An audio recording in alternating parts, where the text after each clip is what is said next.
বিশ্বের আর কোনো pace bowler যেটা করতে পারেনি সেটাই করে দেখালেন কাটার মাস্টার মুস্তাফিজুর রহমান। ২০২৫ সালে অনন্য এক নজির গড়লেন বাঁহাতি এই পেসার, যেখানে পেছনে ফেলেছেন ইমরান তাহির, সুনীল নারিনের মতো সব বিশ্বমানের বোলারদের।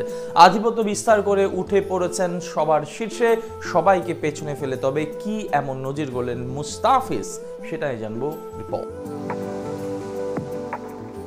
খুব কম কথা বলেন, মাঠেও কারো সাথে আলাপ করতে দেখা যায় না।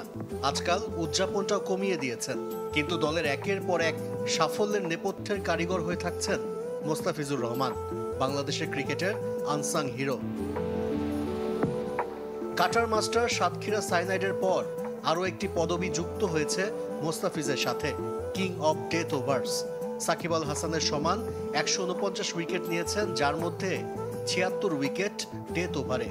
১৬ থেকে ২০ ওভারের মধ্যে সবচেয়ে বেশি ডট বলও মুস্তাফিজের। কাটার মাস্টার, দল যখনই বিপদে পড়ে তখনই ত্রাতা মুস্তাফিজ। উনি যখনই বোলিং করে টিম তখন একটা ক্রাঞ্চ সিচুয়েশনে থাকে, মানে সবসময় বিপদের সময় বোলিংয়ে আসে আর ম্যাক্সিমাম টাইম ডেলিভারও করে। তো আমার মনে হয় ম্যাচ প্লেয়ার টিমের ক্রাঞ্চ সিচুয়েশনে অনেক বেশি ইম্প্যাক্টফুল। মুস্তাফিজুর রহমান একাদশে মানে বাংলাদেশের উৎসব। অন্তত ২০২৫ সালটা এভাবেই কেটেছে।